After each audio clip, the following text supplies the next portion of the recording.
Bom, então o texto, né, é um texto da revista The Economist. E esse texto, na realidade, é falar aquele mesmo esquema, né? Falar um pouquinho da revista, contextualizar isso.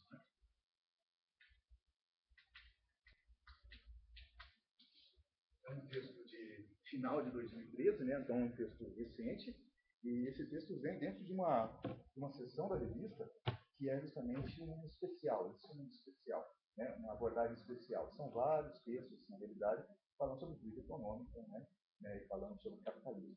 O título do texto ele é bem interessante porque ele está propondo, né, um novo capitalismo. É possível, na realidade, ele está problematizando. Né? Eu quero lembrar de novo que esse artigo da revista inicia com a problematização.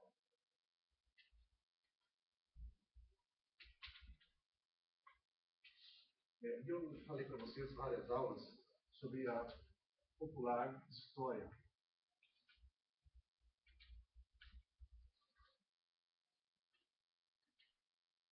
Problema. Né? Não no sentido da acepção negativa, mas na necessidade de problematização. Né? Então, isso me pareceu bastante interessante por apresentar logo de cara uma problematização. Ou seja, é possível uma nova forma de capitalismo? Né? E aí o texto me chamou mais atenção ainda porque, se tratando da Economist, nós sabemos, né, que essa revista é uma revista, eu diria, que é a revista de maior circulação mundial, né? Não é a Veja, eu estou falando da revista maior, de circulação maior, né? E não sei se de acesso maior, mas certamente no círculo do poder, certamente uma referência gigantesca. Né? Não é uma referência, assim, isso não é uma referência acadêmica, de pesquisa, etc. É um texto de polarização de uma revista, né, referencial em relação ao mundo dos negócios, né? O mundo dos negócios, o mundo da política, sobretudo o mundo dos negócios. Agora não ser separado. E eu achei que o texto surpreendeu por ser um texto da Economist, porque é um texto que, de uma certa forma, coloca uma problematização. Na hora que eu olhei o título, eu falei assim, pô, essa problematização aqui está de fachada, porque na realidade é uma apologia, né, ao capitalismo, etc. e tal.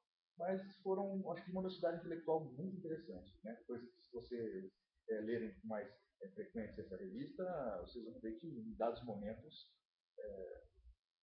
eu diria, a falta de honestidade intelectual prevalece, eu diria que na história da revista. Né? Recentemente eu publiquei um artigo na revista para os amigos, falando sobre Karl Marx, né? E eu fiz um levantamento da economista nas capas, sobre as capas, né? Em que ela se referia ao Marx, né? E é interessante, né? Porque em 45, essa mesma revista colocou uma capa, em novembro, se não me engano, de 45, uma capa dedicada ao Marx, né? Agora, dedicada para destruir Marx, né? 1945 é bastante emblemática essa data, né? E é uma capa do Marx, olho vermelho, um caldeirão verde, sei lá, um caldeirão de demônio, sei lá, uma coisa exatamente assim, né? Aterrorizando mesmo Karl Marx e as ideias de Karl Marx, né? Ultrapassadíssimas, etc, etc. E aí, fazendo um levantamento, né, muito exploratório, é claro, das manchetes centrais dessa publicação dessa revista aí, a gente encontra, por exemplo, publicações do ano passado, 2012, mais ainda, né, mas também do ano passado, né, perguntando não, afirmando Marx e a luta de classes, né, parece que ele estava certo. Né, ou seja, o samba do crioulo doido, né, mas é claro, é uma revista que representa interesses de investidores internacionalmente pensando, é uma revista que tem um recorte de classe, sim, né, evidente, está claro isso, né, e é uma revista que eu acho que traz, então, elementos para a gente poder discutir na nossa disciplina aqui em relação à história do tempo presente, né? Ou seja, não historiadores do tempo presente escrevendo sobre a crise, mas um tema do nosso cotidiano, que eu chamo aqui de história do tempo presente, né, muito importante, que é a crise econômica. E aí, mesmo com essa problematização, depois eu vou fazer uma crítica, claro, a essa problematização, mas é um elemento muito positivo do texto, né, que não chega dando, como normalmente fala da economista, que é dando sentenças, né, mas sim propondo em debate. Eu acho isso muito bacana. Claro, isso é muito de quem escreveu, né, o artigo. Né. Muito bem. O tema central é o capitalismo. Né?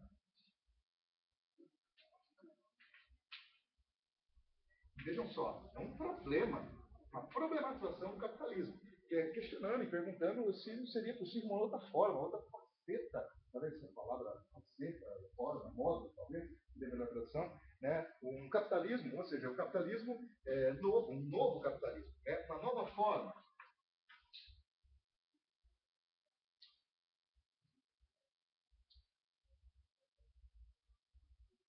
nova forma, ou um novo modo de capitalismo. Né? E aí o título vai trazer bastante debate a respeito da globalização, né, enquanto princípio de deslocamento econômico de acordo com as pessoas, a gente tem ligação entre os povos, né, vai fazer alguma outra problematização em relação à globalização.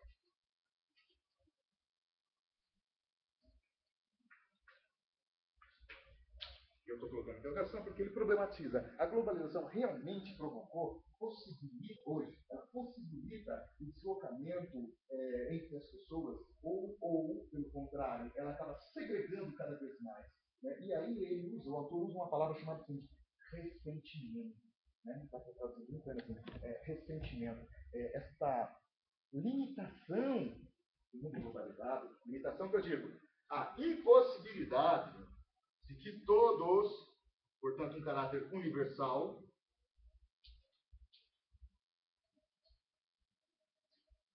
e que de forma universal, ou seja, de modo universal, universalmente todos possam se deslocar. Ele até falou, no Egito, América, o deslocamento não é bem assim. Né? E isso causa um ressentimento nas classes, eu vou chamar aqui, ó, de responsabilidade, classes subalternas, né? As classes menos favorecidas, né, acaba desenvolvendo nelas um ressentimento muito grande, né, em relação a não poderem fazer esse deslocamento, né, no globo, perdão, de forma universal, como propõe um conceito mais romântico, ou ainda mais otimista, de globalização. Né? Um conceito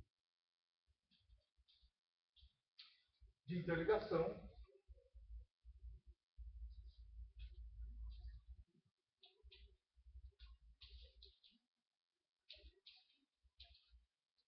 interligação, perdão, interligação planetária. É verdade que há uma interligação planetária, né? Não tem essa expressão, estou colocando isso por minha conta. Né? Ou seja, a interligação ela acontece prioritariamente, eu diria, desde o século XVI, dentro da chave econômica. Né? Há uma globalização? Claro que há. Né? O texto está dizendo lá. A questão é que existe um certo ressentimento de que, perdão, levando em consideração em que todos, universalmente, não conseguem, né, participar dessa interligação planetária. Ou participam de forma subalternizada, né, que é o termo que eu coloquei. Ou seja, essa globalização, posso apagando aqui, escrevendo isso? Então, essa globalização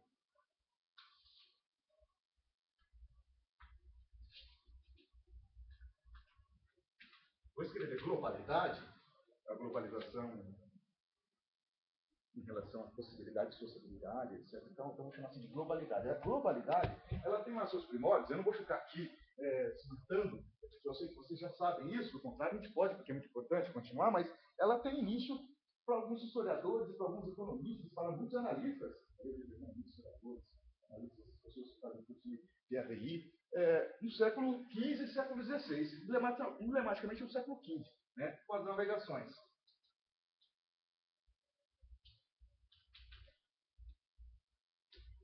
É claro que ficou o quê? Emblemático essa época das grandes navegações. Mas o processo de globalização ele se inicia muito antes, né, do século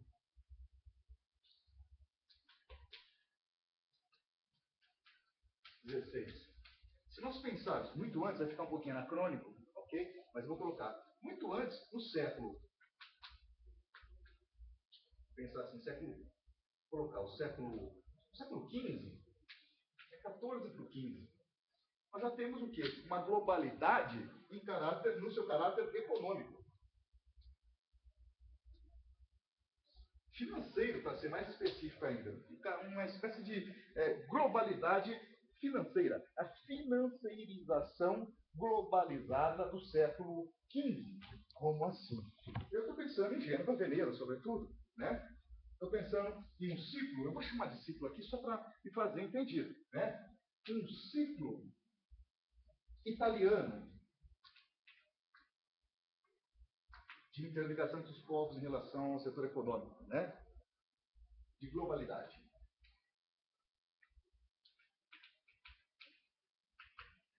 Só mais uma adendo. Globalidade, por que não coloca logo então globalização? que a globalização vem toda de um romantismo gigantesco, né? E eu estou querendo aqui apresentar uma análise crítica, né, da qual o texto faz. Então, essa globalidade ela já tem início ali, financeiramente, com os capitalistas, vou chamar assim, os financistas italianos. Estou pensando em Gênova, Veneza, né? Nessas duas cidades, nessas duas, vamos chamar assim, repúblicas, que são, na realidade, né, que já promovem uma interligação financeira com o norte da Itália, com, digo, Flandres, né, e quando digo Flandres, estou pensando lá na atual Bélgica, Holanda, né, etc. e tal. Enfim, e também, evidentemente, com o mundo oriental, né, se a gente pensar no Império Muçulmano, Império Turco, né. Então, o que acontece? Essa globalidade ela já se dá de forma financeira. E muitos clássicos do liberalismo, eu quero tocar hoje no liberalismo, capitalismo, liberalismo e relações sociais, vão dizer que, olha, o caminho, de fato, é promover essa interligação gigantesca. Né? Mas antes de chegar do Sr. Adam Smith, eu queria falar mais umas coisinhas. Temos um segundo ciclo. Vou colocar aqui primeiro. Um segundo ciclo. Tudo bem, pessoal, o ciclo é só para fazer entendido. Por que essa ressalva? Para a gente não pensar que, primeiro, o ciclo pode se fechar, né? Vou chamar assim, pode ser circular o ciclo. Não é o caso aqui, né? Um influenciando o outro. O segundo ciclo é o holandês. A Holanda, né, passa a ser, não só a Holanda país, que isso aí ainda está em informação, mas eu digo, o capital financeiro holandês, e aí, Flamengo, se isso vai ser melhor, cumpre esse papel de hegemonia nessa interligação. Hegemonia? Como assim? Estou dizendo que antes, no primeiro ciclo, nós temos Gênova e Veneza, né? Turim também, é verdade, mas depois de Gênova e Veneza. Gênova e Veneza vai capitalizar, vai capitanear esse processo de globalidade financeira, né, no século XIV, no final do século XIV, século XV, na meados do século XV, né, antes um pouco do XVI, a gente tem o segundo ciclo, que é o momento holandês, né, e que vai investir muito capital, inclusive no Brasil, comprando de Portugal, né, uma parte do Brasil, que nós chamamos aqui de Brasil holandês, é parte do Nordeste, né, que vai é bem menor que administrativamente a gente pensou que o Nordeste, né, mas não é algo pequeno. Né? Ou seja, capitais são investidos com o objetivo de gerar mais capitais. Né? E isso está acontecendo de uma forma global. No caso dos holandeses, né, não só no sentido continental europeu, né, mesmo com o diálogo com o importante financeiramente com o mundo oriental, mas agora os holandeses eles querem expandir isso, expandem isso, criando a Companhia das Índias, né, que vão negociar para além do continente europeu e para além das fronteiras do continente europeu. Eu quero dizer América, né, e Índia, principalmente. Né? Pois bem, e um terceiro ciclo?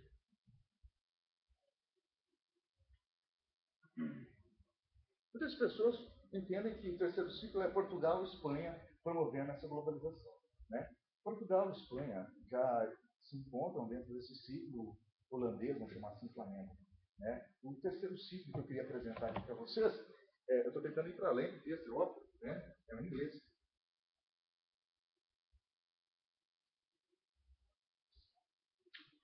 A Inglaterra catalisando isso. E olha que coisa interessante.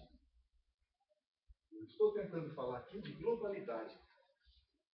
Eu estou falando de uma globalidade financeira que se dá no setor, no primeiro ciclo, sobre, classicamente no empréstimo de dinheiro, no segundo ciclo, no empréstimo de dinheiros e, evidentemente, de comércio, né, por isso envolve Portugal, Espanha, grandes navegações, etc. E tal. E o terceiro ciclo?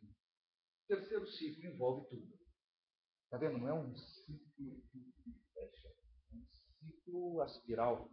Né?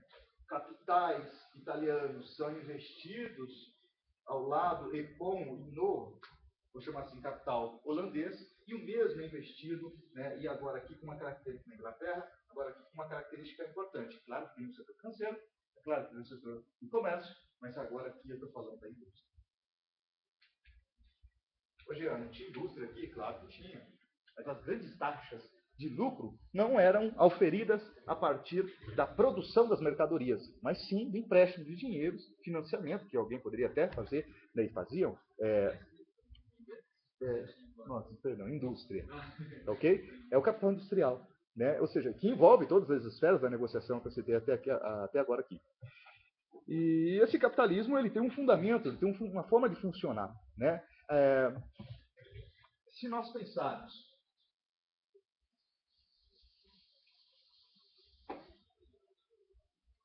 Tem princípios, e aí sim eu acho que agora fica, talvez, mais claro.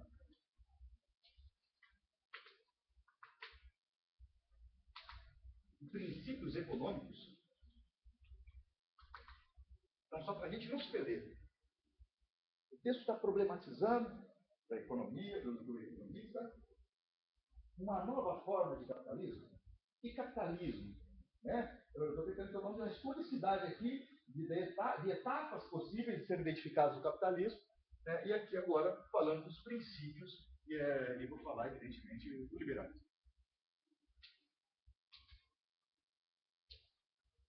Eu não sei se estou conseguindo, mas se nós nos propomos a discutir uma nova forma de capitalismo, nós precisamos minimamente deixar claro os princípios econômicos de toda essa história que a gente quer mudar. Se a gente entende, enquanto analistas, que é possível um novo capitalismo, é o princípio mais básico, que é entender o capitalismo que está aí. Né? Existe, é por isso essa historicidadezinha aqui. Então, o liberalismo possui, evidentemente, seus princípios econômicos. E o principal, o mais emblemático, é o deixe fazer, o laissez-faire, que não é uma invenção do Adam Smith. Né? Isso já está nos fisiocratas. É que daí vai ficar muito gigante. Né? É triste isso. Mas vejamos. No século XVI, a economia política que predominava era o mercantilismo. Mercalismo. Lismo, sistema, mercado. Sistema mercantil. Em curtas palavras, é claro. Esse sistema mercantil contava com um protecionismo estatal, evidentemente, feroz. A classe burguesa, mais uma vez aqui, classe burguesa enquanto categoria sociológica, ok? A classe de negociantes financeiros, comerciantes de mercadorias já elaboradas, de matérias-primas, investidores, enfim, tem que ser financeiros de novo. Não via nisso um bom negócio, nesse modelo econômico um bom negócio. Né? Ou seja, o mercantilismo... A salvação econômica do mercantilismo foi a descoberta das colônias. Também acho. Vamos lá. O mercantilismo... Você tem uma pergunta? Você fez uma pergunta? Não, eu acredito que tenha sido isso por causa do protecionismo. Né? E iam acabar se afundando no protecionismo. O colonialismo foi uma forma de protelar essa política econômica que é o mercantilismo. Né? Se não existisse o colonialismo, provavelmente ele seria atacado pelos fisiocratas, como foi, muito mais rapidamente ainda. Né? Então, olha lá, o mercantilismo, vou colocar aqui para não confundir com tudo. Também foi princípio econômico. Aliás, foi um modelo econômico, né? Adotado no século, em alguns lugares do século XV, lugares, Portugal, por exemplo, né? Até século XVI, Espanha, Portugal. E uma característica gigantesca do mercantilismo é o protecionismo. Né? Eu falei assim muito sumariamente, né? O mercantilismo é o sistema do mercado, né? Mas é uma política econômica que se baseia no mercado local e internacional, sobretudo aqui internacional, se a gente pensar no final do século XV e século XVI. Né? Aqui há uma característica importante, são várias características, né? Como os metais preciosos, colonialismo, característica fundamental, mas certamente o protecionismo, que eu quero chamar a atenção aqui. E, evidentemente, falar da situação do Estado, que é o que protege, o que protegia, né, a economia. Evidentemente que os fisiocratas já vão fazer uma crítica a isso, mas eu vou, infelizmente, dar um salto tremendo aos fisiocratas e vou direto aos liberais. E eu vou ao pai do liberalismo econômico, que é o Adam Smith. Né? O Adam Smith vai, evidente, ser influenciado pela escola fisiocrática, né? Não tenho dúvida, sobretudo o Quesnay, porque a ideia dos fisiocratas era fazer uma crítica, né, a esse protecionismo, à origem das riquezas, no sentido que dava ao mercantilismo. Né? Mas eles não avançam, né, e fica essa função, evidentemente, e colabora muito fortemente para o Adam Smith avançar na explicação da origem das riquezas das nações. E um dos princípios, dentro desse quadro do liberalismo econômico, é a liberdade, né, do liberalismo. Agora, aqui, que fique muito claro, liberdade aqui não é liberdade de expressão, não é nem liberdade jurídica. Né? Quem vai postular uma certa liberdade, que não é nem liberdade, é igualdade jurídica, é a França algum tempo depois, né? Ainda lá no final do século XVIII. Em meados do século XVIII, Adam Smith vai escrever sobre o papel da moral diante também da economia. Né?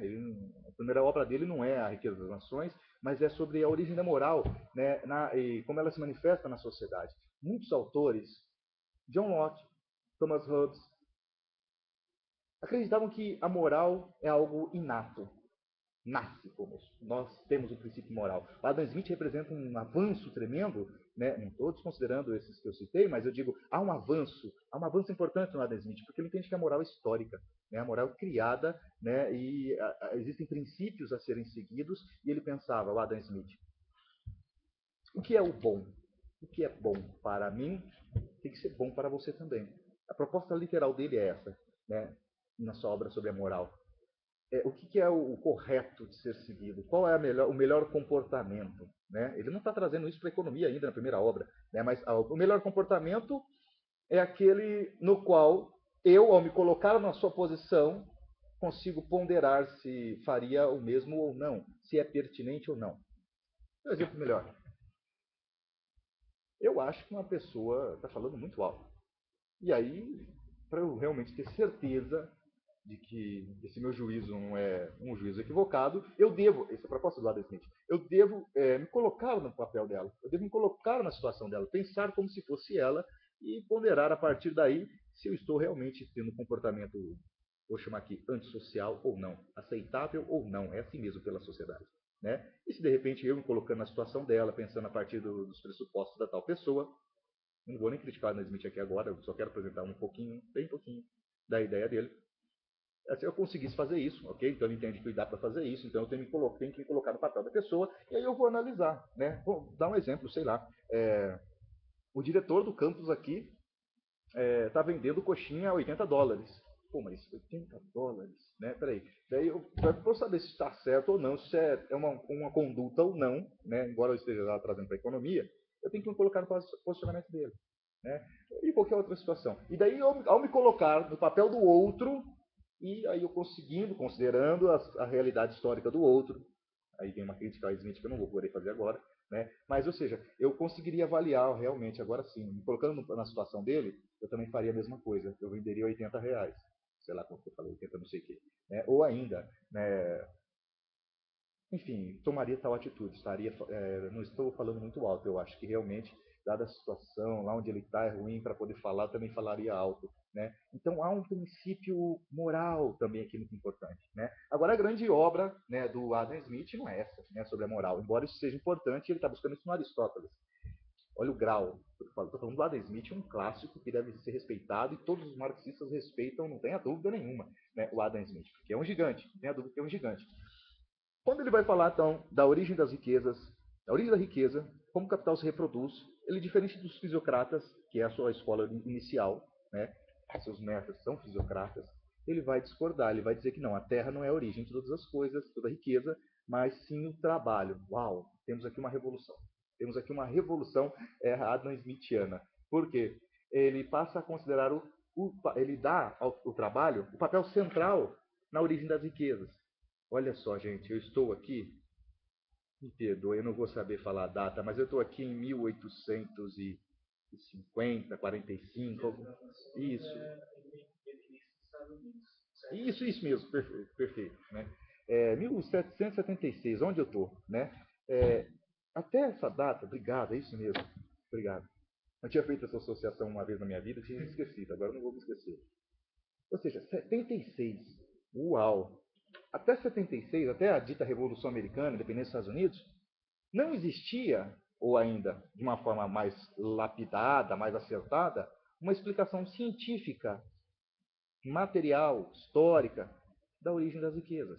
Você tinha propostas importantíssimas, os fisiocratas, os mercantilistas, mas eu estou falando agora de uma sociedade, estou falando do século XVIII, estou falando do mundo industrial, né? E estou falando de um momento que a América está propondo um novo tipo de sociabilidade, uma perspectiva de desenvolvimento capitalista que chamou a atenção de muitos autores, né? E, evidentemente, temos aí, então, só no século XVIII, para lá de metade do século XVIII, uma explicação que propõe entender a essência da riqueza. Até essa, não sei se bem a data, mas isso é a data de publicação da obra, mas até o meados do século XVIII a burguesia não tinha uma explicação científica. O Adam Smith cria uma ciência nova, que é a economia política. Muitas pessoas vão dizer, o Adam Smith é o pai... Muitas pessoas não, os economistas em geral vão dizer, hegemonicamente vão dizer, o Adam Smith é o pai da economia. Ele criou a economia.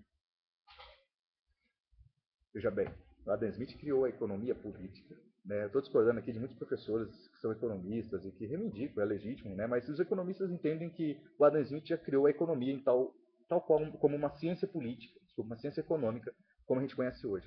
O que o Adam Smith cria é muito além do econômico. Né? Ele cria uma ciência nova que se chama economia política. E por mais que, por exemplo, professores da Universidade Federal de Minas Gerais, ou ainda da PUC de São Paulo, ou ainda da Universidade de São Paulo, reivindique o Adam Smith enquanto economista, eu acho que qualquer economista, né, honesto intelectualmente vai entender que o que o Adam Smith fazia era muito mais do que faz um analista econômico ou um economista nos dias de hoje. Né? Muito mais. Porque é evidente que quando ele fala de economia política, ou ainda, vamos lá, quando ele considera o trabalho a origem da riqueza, né, ele considera o trabalho socialmente pensado. É verdade que muitos marxistas vão fazer várias críticas ao Adam Smith, mas quando ele focaliza o trabalho como origem, isso é muito maravilhoso. Porque isso abre pressupostos históricos para outras análises. Lógico, isso vocês sabem que eu estou falando, que é o do marxismo. O Adam Smith é extremamente importante, né, para o Marx e para toda uma tradição marxista, que vai fazer a crítica da economia política. Então ele inaugura essa ideia e o Adam Smith traz uma perspectiva bastante otimista. Né? Por quê? Ora as bolas, e aqui eu volto para o papo de cá. O liberalismo seria a forma em que as pessoas no mercado observem como isso é sedutor. Isso seduz. Isso seduz. As pessoas poderiam se realizar universalmente através do mercado. Sem a intervenção, ou com pouquíssima intervenção do Estado, de preferência nenhuma. Através da liberdade econômica, as pessoas se realizariam. De que forma? Ora as bolas. O dono dos meios de produção, não se engane, essa expressão que o Adam Smith já usa, ok? Mas inventa essa expressão, esse conceito. Ou seja, os donos, vamos chamar assim, os empresários precisam de empregados, os empregados precisam de emprego. Gerará isto uma concorrência, por exemplo, entre empresários, para ver quem fica com a fatia de melhores trabalhadores no mercado. Haverá uma concorrência entre os trabalhadores, para ver qual entre todos eles conseguem as melhores vagas no mercado, né? E, evidentemente, isso instiga, estou falando a partir do Adam Smith, beleza? Isso instiga o desenvolvimento. Uma competição saudável. Onde ela acontece? No mercado.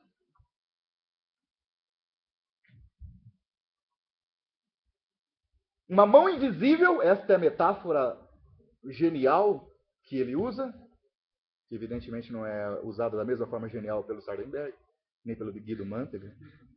Porque não dá, né? Falar de Adam Smith e lembrar desses analistas que são de um descompasso muito grande, né? Enfim, eu não quero ficar aqui rasgando os meus elogios. Não, é uma lástima. Uma hora que a gente precisa fazer um parênteses gigantesco para discutir esses analistas midiáticos, né? E aí um sociólogo... E algo que normalmente não tem nada de difícil, né? Eu acho que talvez se nós montássemos aqueles gráficos, participássemos da pesquisa, entendêssemos a metodologia da montagem daqueles gráficos, então de nós fazer aquilo ali, e provavelmente a minha filha, quando ela tivesse uns 10 anos, também daria conta de fazer, sabe? Mas agora cria-se um pedantismo, enfim. Mas enfim, então o Adam Smith ele diz, olha, existe uma mão invisível que vai controlar o mercado, é a concorrência, né? Ou seja, deixe fazer e deixe passar.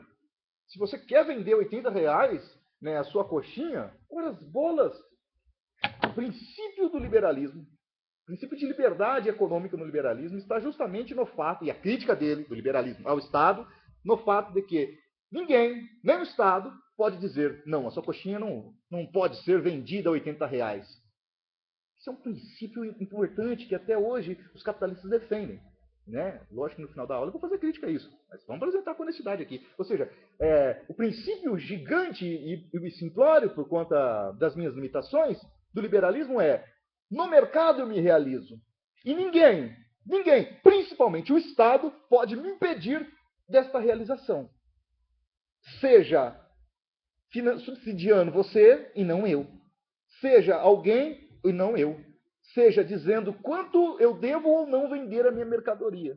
Mesmo que se faça isso, que o Estado faça isso em nome de uma certa coerência para poder te ajudar. Por exemplo, eu monto uma instituição governamental do governo para poder auxiliar os pequenos, ou grandes, ou gigantes, os empresários. E digo o seguinte: olha, você não pode abrir a firma desse jeito aí, porque você vai falir. Peraí, amigo. O Estado não pode fazer isso. Isso é uma violação do meu direito de liberdade do comércio. Agora, se é absurda a minha oferta, é absurda no mercado, existe uma metáfora, né? Existe uma mão invisível que vai dizer para mim: olha, é absurdo, realmente vou ter que baixar o preço desse negócio aí. Ou ainda, eu sou trabalhador e eu quero comprar uma coisa que outros acham, o Estado, por exemplo, acha que é fútil. Eu estou pensando agora aqui, os camaradas marxistas me desculpem, mas, enfim, o Estado diz que, por exemplo, eu possuir determinados produtos, mercadorias, é fútil. Não, peraí. Para um liberal, isso é um absurdo, isso é uma violência, isso é um nome. Para um liberal, isso seria uma atitude ditatorial. Por exemplo, em Cuba, o Estado vai regular. E vai regular fortemente. Né? Tenta agora desregular, né? Mas enfim, vocês estão entendendo o que eu estou dizendo. Né? Ou seja, tais coisas. Vou dar um exemplo, por exemplo, concreto. Determinados produtos de beleza. Não, isso não vai entrar. Mas eu quero comprar, eu tenho dinheiro, tal, suponhamos, tudo isso aqui. Né? Não, isso aí não. Isso aqui não vai. Eu queria importar. Não. Isso é de uma autoridade. Olha lá, isso é de um autoritarismo brutal. Isto soa pingando sangue para um liberal. Né? Para um liberal. Ou ainda, né, pegar o direito mais básico, o direito de. Bom, isso está envolvendo o direitos humanos de primeira geração, que é o direito do meu próprio corpo, o corpo é meu, né? Ir e vir, eu posso. Não, você pode não. Primeiro você vai ter que ter a autorização do Estado aqui para falar se você pode sair do país ou entrar em tal país. Né? Para um liberal, é claro que grande parte hoje, os economistas liberais não estão preocupados com essa questão mais humana, moral, embora o Adam Smith, a primeira obra dele foi sobre a questão da moral. Né? Enfim. Mas em relação à econômica. Né? Ou seja, eu quero vender minha coxinha para o Timor-Leste. Né? Eu vou ter que passar por uma série de mediações em que o Estado vai estar presente. Né? O liberal, não, deixe fazer, deixe passar. Isso, na realidade, é um lema da fisiocracia, né? Que o Adam Smith traz. Né? Ou seja, laissez-faire, laissez-passer. Deixe fazer, deixe passar. O mercado, com a sua mão invisível, vai selecionar o que é ou não é viável. Né? E ninguém, nem mesmo o Estado, pode ir contra esse princípio da liberdade econômica. E por quê? Porque aqui, nessa liberdade econômica, através do mercado, com a livre concorrência, sem intervenção do Estado, sem aquela característica que nós falamos, fortíssima, do Estado mercantilista, que é o intervencionismo estatal, o protecionismo, as pessoas poderão se realizar. Isso provocará concorrência e isso desenvolverá a humanidade. Digo lá, o Adam Smith, vai desenvolver, colaborará para o desenvolvimento tecnológico, colaborará para o desenvolvimento da economia universal. Muito bem. Eu acredito que se o Adam Smith, isso fosse possível, claro que não é, ele reveria muitos pontos, por ser um grande intelectual, certamente reveria muitos pontos em relação à doutrina liberal. Porque passou o século XVIII, em que o Adam Smith escreve A Origem das Nações. Aconteceu a Revolução Francesa. Aconteceu a Segunda Revolução Francesa, a Terceira Revolução Francesa. Aconteceu uma série de manifestações sociais. Aconteceu a Comuna de Paris. Surgiu o marxismo. O socialismo tópico já existia desde a Smith, mas o marxismo, o socialismo científico, né, que pressupõe e postula a cientificidade. Entramos no século XX, várias crises econômicas, a gente pensar em 1845, com a crise das diligências, enfim, não, dos bancos nos Estados Unidos, isso vai repercutir na Inglaterra, uma crise gigantesca econômica em 1995, sobretudo aí sim, nas fábricas inglesas. E se nós pensarmos 1929, se nós pensarmos 1974, 5, se nós pensarmos 2008, evidentemente que todo esse desenvolvimento do capitalismo trouxe frutos, mas também trouxe uma série de coisas novas que os analistas do seu tempo não deram conta. E aí não existe problema algum. Né? Agora, a questão está para nós, eu sempre digo isso, a questão agora está para nós pensarmos, para nós problematizarmos. Ou seja, é possível um outro capitalismo, já que essa globalização, historicamente, é verdade que as pessoas se deslocavam aqui também, é claro, que a troca de culturas também acontecia ao lado da economia. Vamos pensar a economia como uma esfera separada da sociabilidade humana. Lembra aqui daquela categoria que eu falei para vocês de totalidade histórica, o econômico, o financeiro está aqui dentro. Né? E está concatenado, né, com várias relações, né, de sociabilidade econômica, religiosa, política. Né? Agora, a história desse capitalismo faz que, em outubro, se eu não me engano, outubro de 2013, a revista The Economist publique uma nova forma de capitalismo possível. Problematizando nesse sentido. Uau! Não é a revista Praxis falando isso. Isso nós já falamos desde a década de 30. Né? Não é os documentos da Quarta Internacional. Isso nós já falamos desde 1864. Estou falando do economista. Estou falando... Não é um artigo só isolado, não. Vocês podem ver lá que são muitos artigos de defesa, é claro, do capitalismo, mas propondo, questionando, é possível um novo capitalismo? Que novo capitalismo seria esse? Esse ressentimento das classes subalternas, esse ressentimento daqueles que não conseguem participar plenamente do processo de interação social, uma vez que o desenvolvimento que preveu é uma coisa muito muito simplória, uma simples previsão. A análise do Smith de que a concorrência e o desenvolvimento do capitalismo e da liberdade econômica traria o desenvolvimento tecnológico, isso é verdade, isso aconteceu, está aí. Nós trocamos de sala hoje para termos acesso, né? O Smith não errou nesse sentido, olha aí. Né? Está naquele negócio pré-histórico lá, aquele ventilador lá, que também é desenvolvimento tecnológico, mas ultrapassado, talvez. Abre a janela e faz bichinhos. E aí o que acontece? De fato, sim, o desenvolvimento tecnológico, o Adam Smith está correto. Mas agora já vou começar uma pontuação um pouquinho mais crítica. Na realidade, está no texto da revista. Nem todo mundo tem acesso à tecnologia. E aí o artigo traz a expressão ressentimento. Né? Essa é uma forma da revista The Economist não falar neste texto sobre luta de classes. Né? Porque, na realidade, o que está por trás desse conceito que aparece no texto de ressentimento daqueles que não conseguem participar plenamente da globalização, na realidade, é a palavra correta, numa tradição marxista, é antagonismo de classes.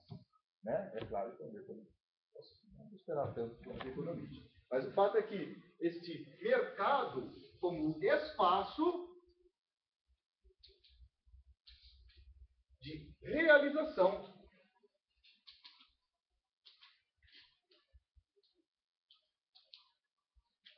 esse é o Adam Smith.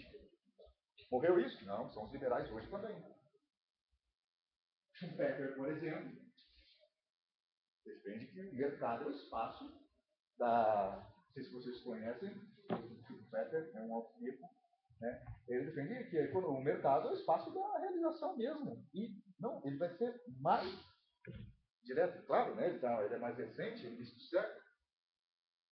O espaço de realização, e é o espaço onde, de fato, acontece a democracia. É um espaço de realização da democracia.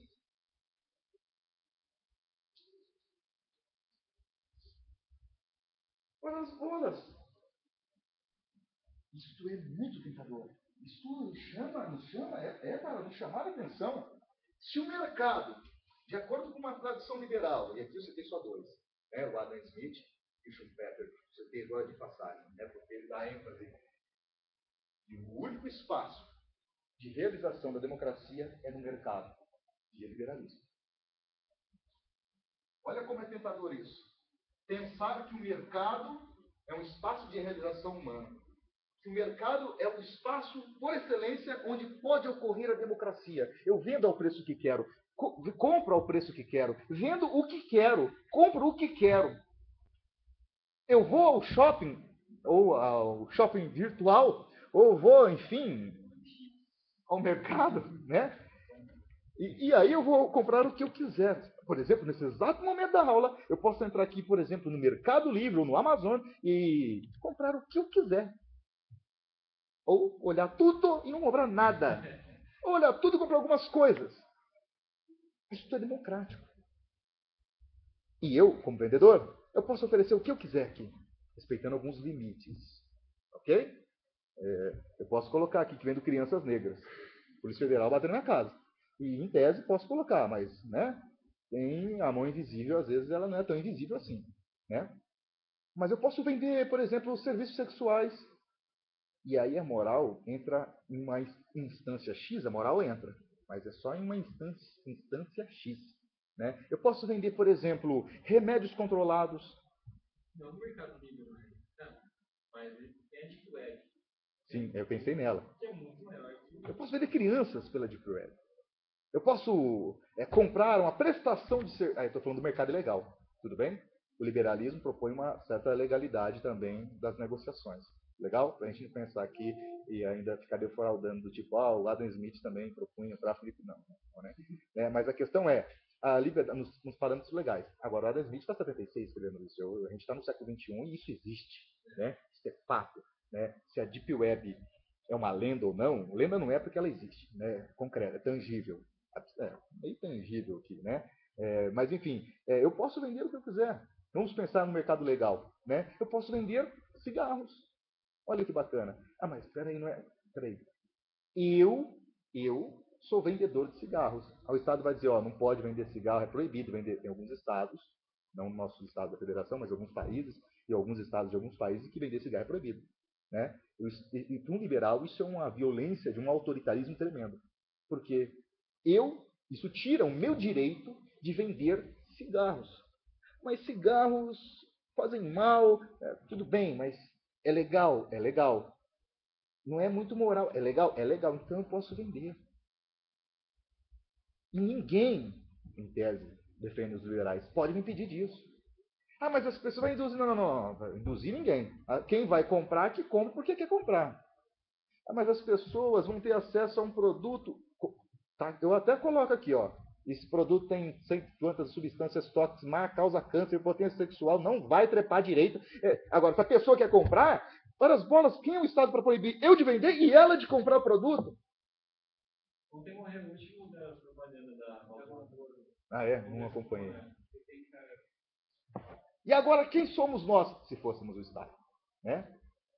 E se fosse possível personificar o Estado, seria muito fácil, porque o Estado é uma abstração complexa. Né? Mas quem é o Estado para proibir, por exemplo, a Philip Morris de vender cigarros? Entre os vários cigarros, certamente o carro-chefe da Philip Morris é o Marlboro. Né? Olha, mas se aquela pessoa, né, gosta de fumar um cigarrinho quando está em cima do cavalo, ou tirar o leite da vaca, ou qualquer outra situação, na fila do banco, etc. e tal, o Estado não pode proibir ela. Faz mal. O Estado pode orientar. Mas agora proibir? Não pode proibir. É o laissez-faire essa pessoa. Né? E essa mão invisível que vai controlar, nem sempre é tão invisível. Né? Cerveja. Álcool, bebida alcoólica.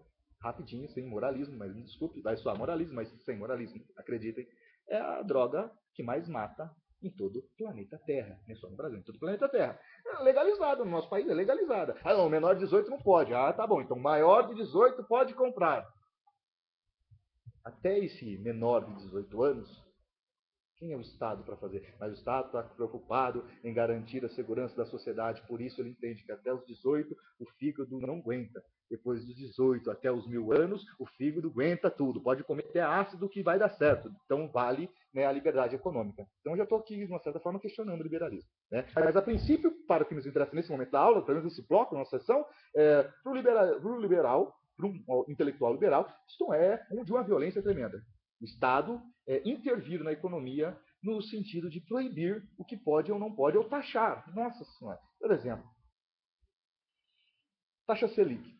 Né? Vou pegar assim, a base das taxações no Brasil.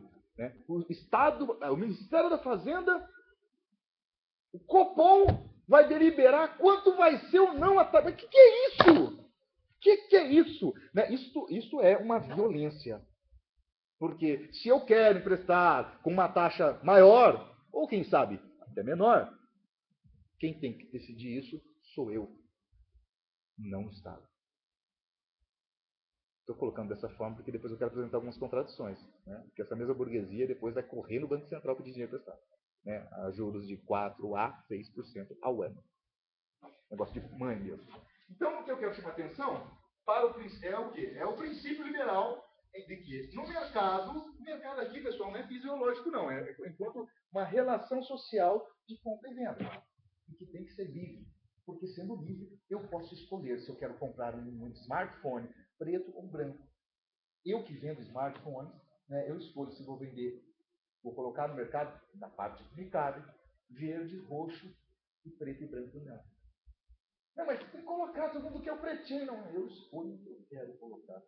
Se não tiver mercado, provavelmente lá do dessa mão invisível vai regular. Né? Eu vou começar a colocar o preto e branco, porque o cor de abóbora não está saindo. Sacaram? Isso é um princípio que é tentador. Né? E agora eu quero pegar um pouquinho mais no princípio ainda, do que eu estou falando, de democracia. Aqui a palavra realização, ela é vital. Realização democrática. Eu posso consumir. Eu posso ter as coisas. E aí eu volto no princípio do Adam Smith. Eu não estou dizendo muito de Schumpeter. Mas agora eu quero voltar no Adam Smith. No caso das redes sociais, eu, bem intencionado, né, a primeira obra do Adam Smith é sobre a moral na sociedade capitalista. Eu, diante da minha boa vontade, das minhas boas intenções, vou querer sempre, sou um trabalhador, vou querer sempre receber o quê? O melhor salário. Para isso vou me empenhar. Para isso vou me dedicar. Se eu sou um garçom, seria o melhor garçom para ganhar o melhor salário de garçom. A Smith não devia ter escrito isso, ele vivesse mais uns 70 anos. Se eu sou um operário, que seja o operário padrão. Porque quanto melhor, quanto mais eu me dedicar, tem uma boa fé aqui no Adam Smith. É por isso que, no caso do Marx, respeita muito o Smith. É uma análise que ele está fazendo. Se está certo ou não, pode se questionar depois, mas ele não está falando isso para poder fazer propaganda política, como o Sismondo vai fazer. Né? Um economista vulgar, que também é importante de ler.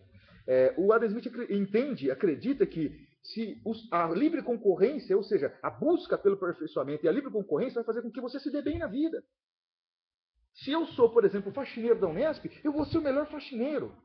E se eu atingir o limite máximo do posto de trabalhador de faxineiro da Unesp, eu vou procurar ser faxineiro na IBM. Ou, sei lá, na Daslu não já era. Enfim, qualquer outra empresa que pegue, eu sempre vou querer buscar o quê? O melhor salário. E o empresário vai sempre querer buscar o quê? A maior taxa de lucro. Olha a honestidade do Adam Smith, ele não está escondendo isso.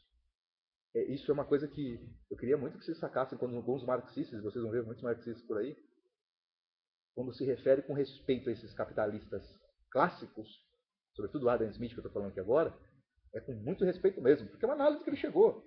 Né? Ele poderia muito bem falar assim, ó, como algumas tragédias pós-Adam Smith, como Sismondo, vão fazer. Eles poderiam inventar do tipo, olha, não vamos falar nunca que o capitalista quer maior taxa de lucro sempre. Então ele é honesto, ele fala, não, para o capitalista, a concorrência vai ser aguçada porque ele quer ganhar a concorrência. E quer ganhar a concorrência para quê? Para poder ajudar o próximo? Não, isso é lá na igreja. Né? Ele quer aumentar a taxa de lucro. Ponto, amigo. E o rapaz que quer trabalhar quer receber o melhor salário. E aí, entre os trabalhadores, vai rolar uma concorrência. Você ficar a mão cansada, amigo, já era. E o cara aqui, em relação a outra empresa, vai querer também atingir mais do que o concorrente, sei lá, produz sapato, e o outro também produz sapato, eu tenho uma taxa de lucros, né, que é 10, e o outro tem 12, eu quero ter 12, porque se ele tem 12 é porque ele está, de uma certa forma, abraçando melhor o mercado.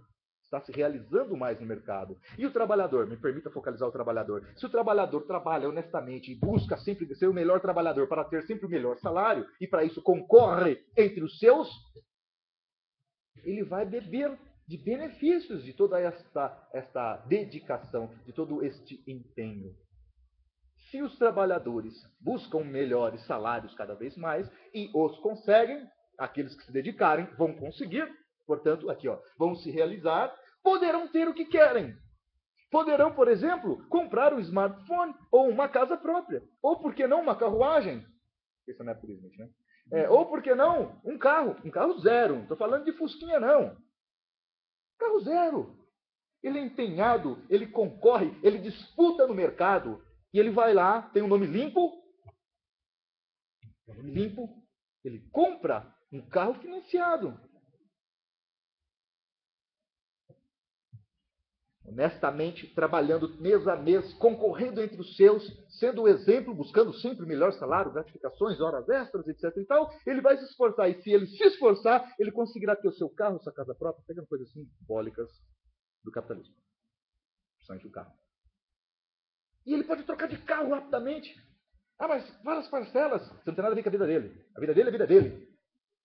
Ah, mas o cara lá, ele recebe 100 mil reais. Desculpa. Ele recebe R$1.000 e todas as coisas que ele tem, vai nas parcelas, R$99. O problema dele, você não tem nada a ver com isso. Ele está pagando, ele está cumprindo o seu contrato, os seus contratos, água, luz, prestações, etc. Você está cumprindo. Estado, você não tem nada a ver com isso. E um outro indivíduo também não tem nada a ver com isso. Isso é inveja. Isso é inveja porque você não consegue as coisas. Seja como ele, busque ser como ele. Então, é claro que isso é tentador. Eu disse no começo da aula, né? Esqueci a palavra que eu usei no começo da aula, mas enfim, isso é tentador, né? Porque sedutor, obrigado. Isto é muito sedutor, graças. É muito sedutor, porque coloca coloca em você, em mim, em cada um de nós separadamente, a responsabilidade pela busca e efetivação da realização no mercado. Ou não. Para lembrar do Caetano Veloso. Ou não. Se você é mão cansada, o Weber não está longe disso aqui não, né? Se você é mão cansada, se as pessoas, usar uma metáfora que o Weber usa no outro livro, outro autor, outro livro. Se a pessoa que te empresta dinheiro não escuta o barulho diário do seu martelo na bigorna, isso nem vai ficar numa boa no mercado. Vai ficar queimado no mercado. Mas, se aquele cara que empresta grana, coloca uma mais escuta cotidianamente o barulho do seu martelo na sua bigorna, relaxa que o seu crédito está garantido. Né? O trabalho. Aí, nesse sentido, está vendo? O Adam Smith é muito importante. Né? O trabalho é a origem da riqueza. A questão futura, que vai ser possível falar só futuramente, é que o empresário não trabalha.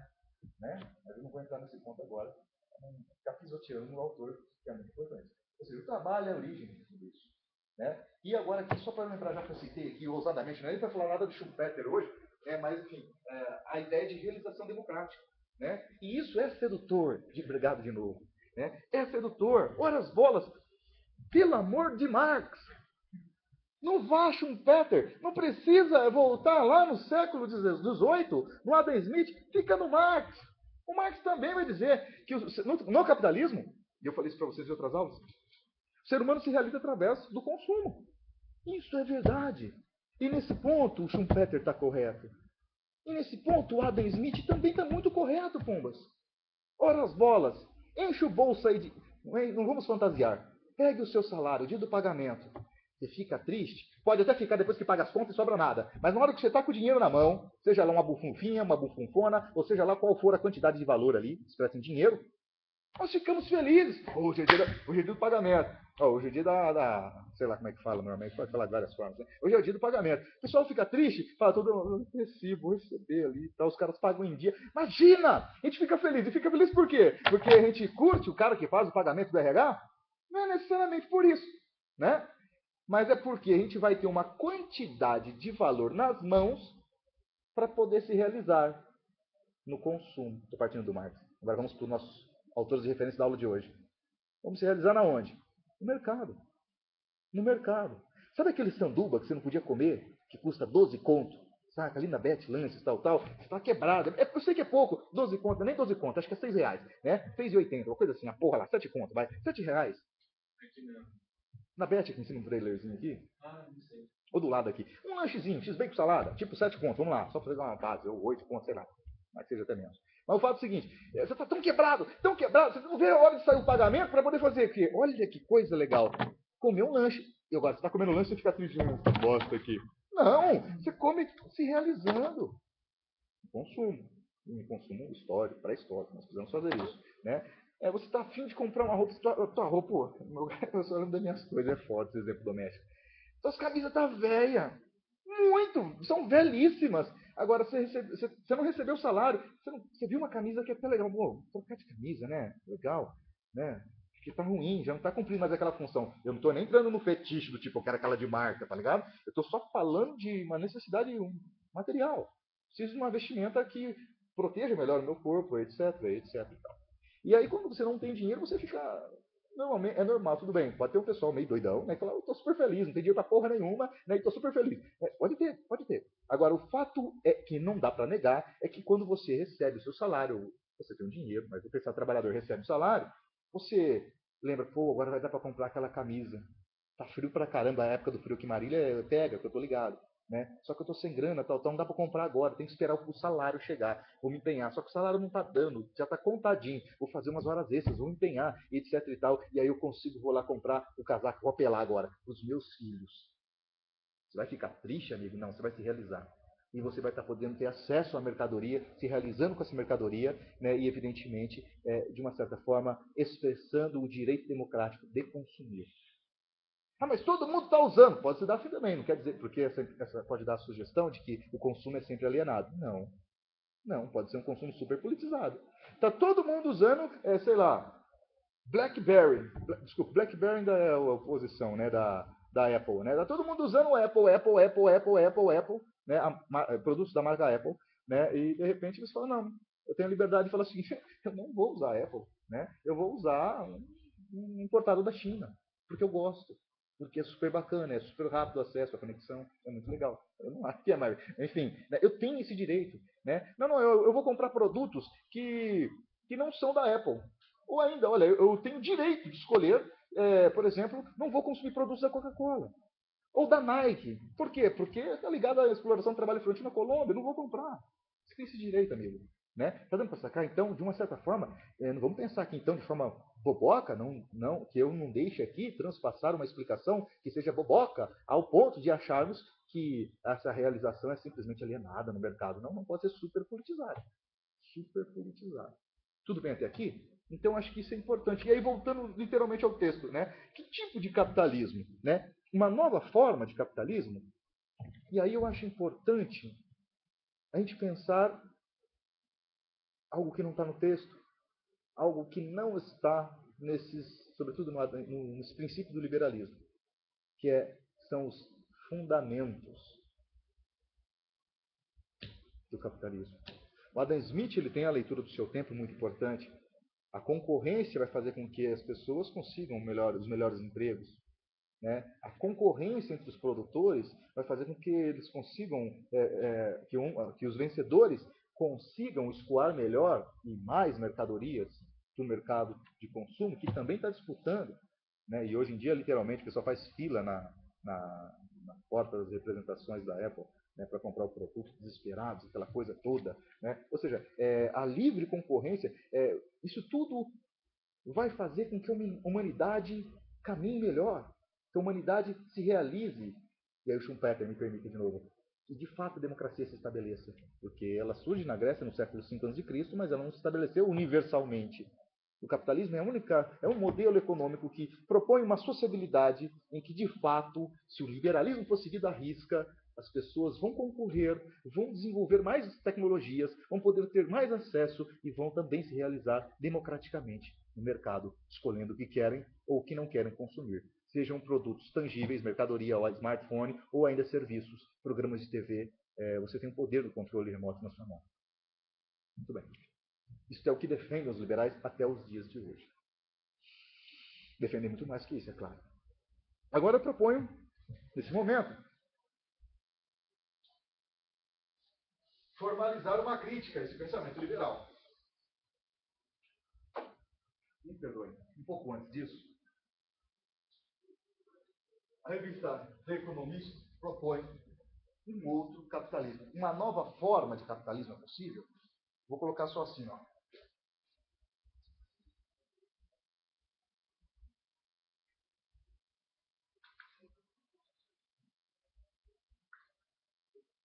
Um novo capitalismo? Isto é possível? A revista parte do princípio de sim. Se é possível, qual forma é essa? Qual forma? Após o intervalo, eu gostaria de passar, tem uns 20 minutos, né, mas eu acho que é importante para a gente debater propostas do que seria essa nova forma de capitalismo. Existem várias propostas, eu sei que vocês sabem um monte delas. Vou apresentar algumas aqui, fiquem à vontade para conversar, gente. Por exemplo, poderia citar aqui um capitalismo, uma economia, bem-estar social, um capitalismo autossustentável, uma economia verde. São formas que nós conhecemos assim popularmente, ou até podemos até ter estudado, mas são postulações para a pergunta do artigo, né? Que formas são essas? Existem novas formas, né? Uma nova forma, um novo tipo, né? Uma nova tipologia de capitalismo? Sim, é possível. Quais? Por exemplo, um discurso, uma proposta da sociabilidade, vamos lá, desculpe, da sustentabilidade, um capitalismo sustentável. Postula-se que um capitalismo que seja ecologicamente correto provoque uma relação de sustentabilidade, autocontrole e equilíbrio das relações de produção, o qual o capitalismo selvagem de hoje, este agora que deve ser transformado, não dá conta, nunca deu e não dá conta. Portanto, é necessário um capitalismo mais humano, um capitalismo responsável, um modelo econômico capitalista, mas que seja autossustentável, que tenha responsabilidade ecológica, que tenha responsabilidade social, que tenha responsabilidade étnica, que tenha responsabilidades diversas, para que de fato todos possam se interagir no mercado, possam viver, intervir no mercado e se realizando sim plenamente. Uma economia verde, uma economia preocupada com um sistema, com todo o ecossistema do planeta. Uma economia em que as empresas poluam menos. Uma economia em que as empresas sejam humanas com os trabalhadores dela, da empresa. Em que os trabalhadores sejam responsáveis também por esse desenvolvimento. Que se desenvolva parcerias entre trabalhadores e empregadores. Empregador nem sempre é o capitalista, né? Pode ser um trabalhador também. Entre capitalistas e proletários. Entre trabalhadores e empresários. Fica mais clean, né? Fala assim, trabalhadores e empresários. Que ambos se unam para que possam dar um novo rumo à humanidade, ao planeta. Por quê? Porque este modelo, por mais que trouxe tecnologia, desenvolvimento, etc. e tal, causa ressentimento, é horrível, né? Não provoca integração de todo mundo, né? É destruidor, é devastador, está destruindo o planeta. É uma questão de tempo e uma questão de lógica formal, tipo 2 mais 2 igual a 4. O planeta não resiste a esse modelo econômico. Nós temos que mudar. Nós precisamos. De economista falando isso, hein? Não estou nada no marco, não. Nós precisamos de alternativas. Que alternativas seriam essas? No final das contas, não responde. Né? Propõe algo que seja mais humano. O planeta, o sistema capitalista, nesse planeta, claro, tem um ritmo de produção devastador. Nós sabemos isso. Né? Agora, vamos lá. É que eu estou já começando a entrar de solo aqui no segundo momento da aula. Eu quero tentar respeitar o horário. Como é que a gente faz o intervalo? Agora são 9h10. Beleza. Tudo bem? Então tá bom. Olha lá. Observe o seguinte. Como é que eu faço? Da aula até 9h30? Não.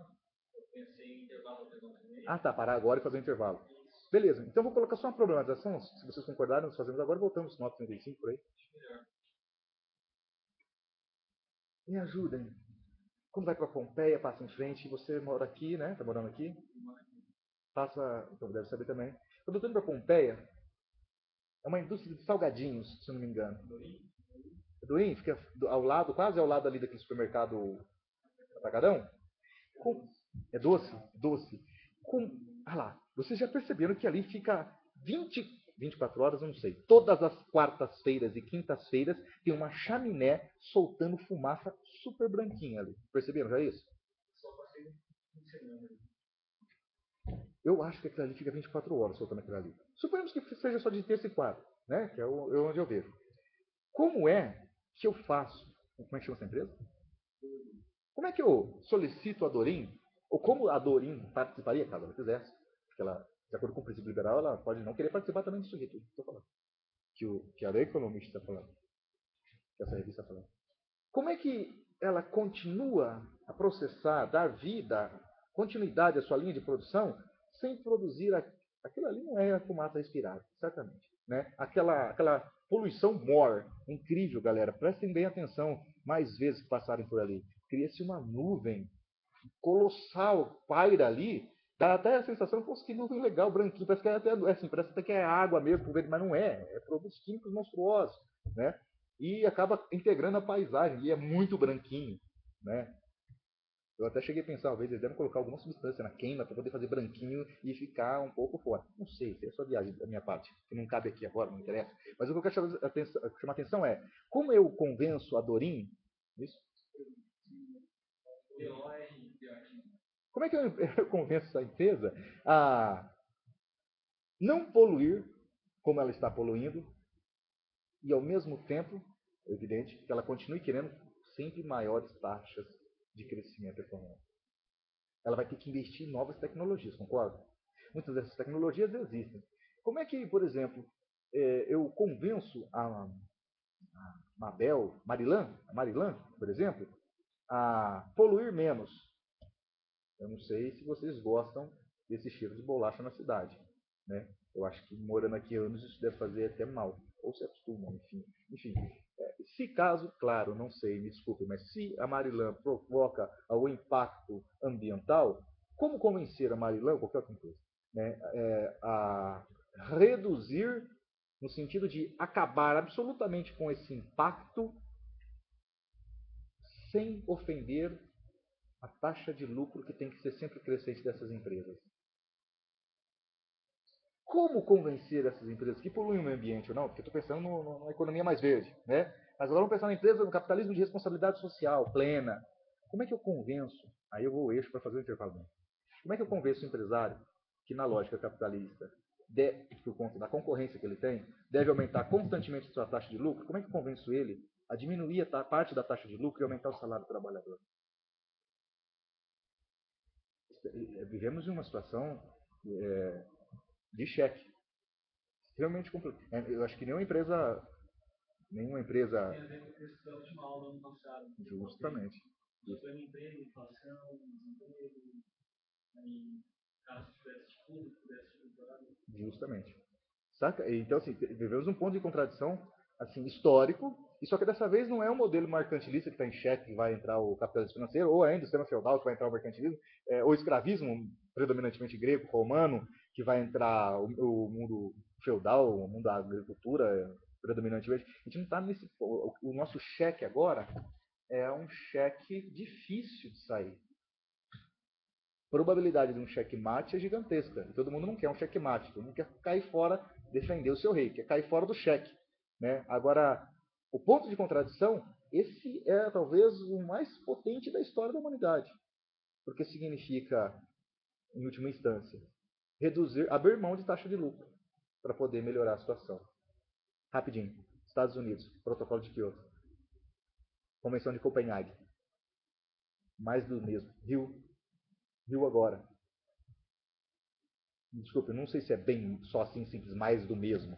A questão é, definitivamente, quais são as deliberações práticas que as empresas tomaram, né, na Conferência do Rio de Janeiro, em Copenhague e no Protocolo de Kyoto? Prática. Há países que sequer quiseram participar dessas convenções. Embora não seja uma convenção Rio, mas enfim, né, questão do Protocolo de Kyoto mais emblemático. Né? Os Estados Unidos sequer quis participar desse negócio. Reduzir taxa de poluição significa também, no capitalismo, reduzir taxa de lucro.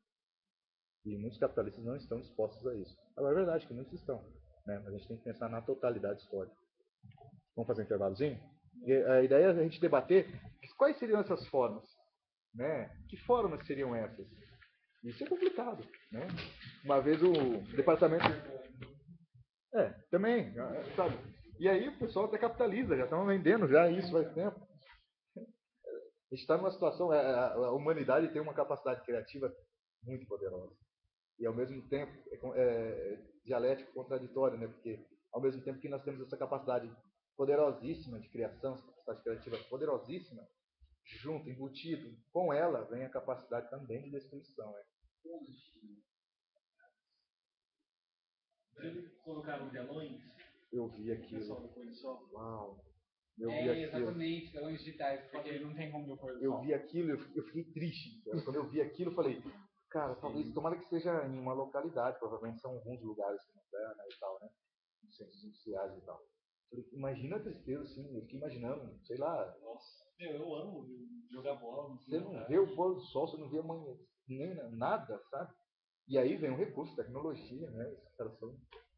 E aí, para poder piorar a situação, vai postular que é um país república comunista, aí é difícil, né?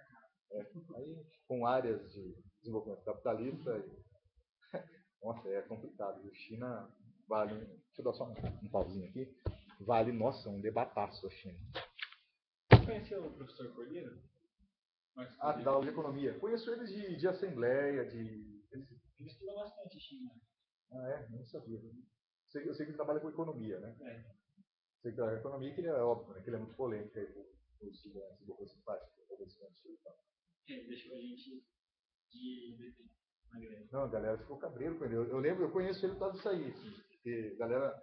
A aula dele é muito boa, mas... Já ouvi falar isso também. O pessoal fala que ele é muito... Manja muito. Praticamente ele é um funcionamento de